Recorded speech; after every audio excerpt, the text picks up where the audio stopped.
महिमा जेथोलेश्वर की। यह बात है 15वीं शताब्दी की। सागवाड़ा का एक सलाट हुआ करता था, जो उस समय एक धनी व्यक्ति हुआ करता था। उसकी गायों को गांव के ग्वाले के साथ चराने भेजा था।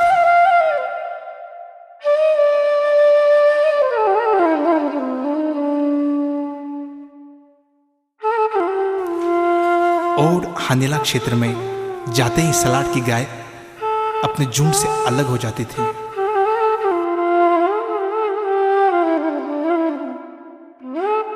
शाम को वापसी के समय वह गाय वापस अपने झुंड में मिल जाती थी।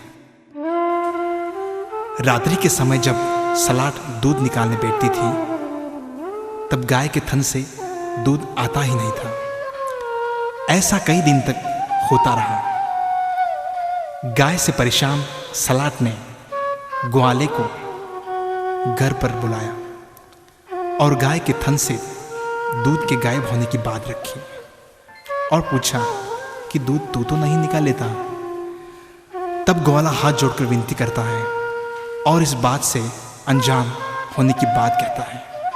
ऐसा सुनते ही सलाट क्रोधित होकर मारने को आतुर हो जाता है और ग्वाले से कहता है कि आज मैं तेरे साथ चलकर देखता हूं कि दूध कैसे गायब होता है।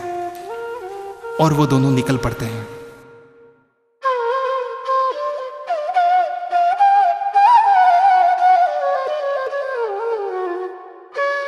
और हनेला के जंगल में जाने के बाद ग्वाला सलाट को उसकी गाय पर नजर रखने को कहता है।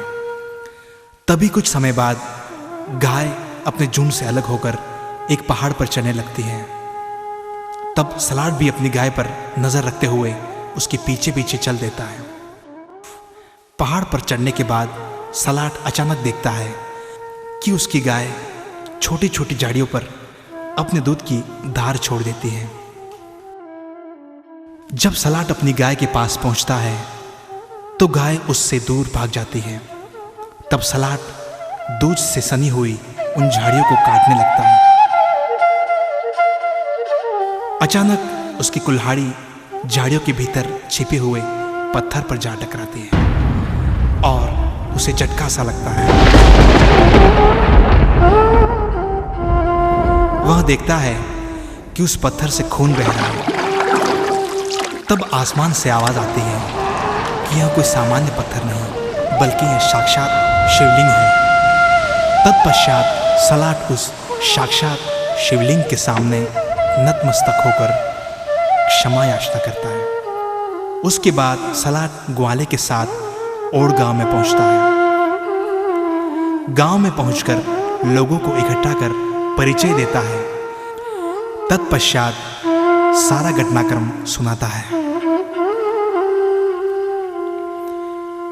उसी दौरान वह गांव वालों के सामने अपनी गलती स्वीकार कर शपथ लेता है कि वह अपनी इज्जत स्वरूप पगड़ी को तभी पहनेगा जब वह उस जगह पर शिव मंदिर का निर्माण करवाएगा, और गांव वालों से सहयोग की आशा रखते हुए अपने गांव की ओर चल देता है।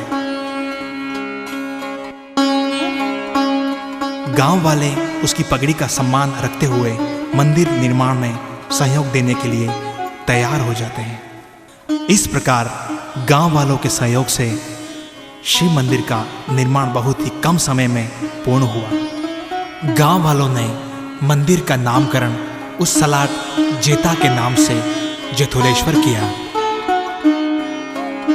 वर्तमान मंदिर का पुनर्निर्माण युवा मंडल ने किया।